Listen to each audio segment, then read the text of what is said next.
Antonio Pantano, segretario generale CGIL FLC Scuola. Ci siamo lasciati la settimana scorsa con il famoso click day, quindi la volontà per alcuni precari di finalmente trovare un posto di lavoro, un impiego, una cattedra. Com'è andata quindi la questione?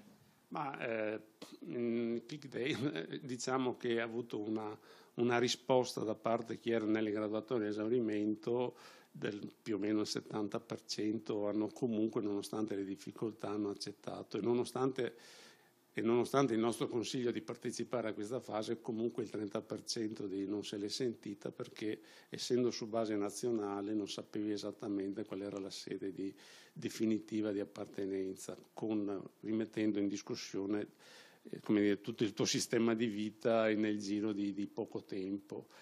Stiamo a vedere come sarà il proseguimento. In più a Padova abbiamo 3.000, insomma, sono stati hanno fatto domanda nel Veneto. A Padova abbiamo una situazione particolare perché il Tribunale ci ha dato ragione in prima istanza per un centinaio di ricorrenti di diplomati magistrali abilitati che avevano fatto ricorso per entrare nelle GAE, e il giudice ha detto che avevano diritto a entrare nelle GAE, per cui partecipare a questa fase straordinaria di missione in ruolo. Staremo a vedere quale sarà il proseguio della cosa. Certo che i punti di domanda che avevamo sollevato nella fase della costruzione della buona scuola comunque rimangono tutti aperti. Rimangono aperti anche per quanto riguarda il personale scolastico?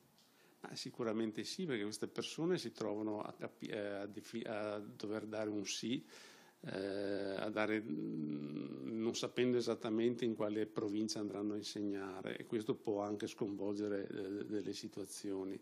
Rimangono aperti anche per l'insufficienza dei numeri che il governo ha messo a disposizione, e fermo restando che questo, secondo il piano del governo, dovrebbe in qualche modo essere organico, che serve a tutta l'attività scolastica. Noi riteniamo che con questi numeri ancora l'attività scolastica sia in affanno, nonostante questa immissione straordinaria in ruolo, insomma.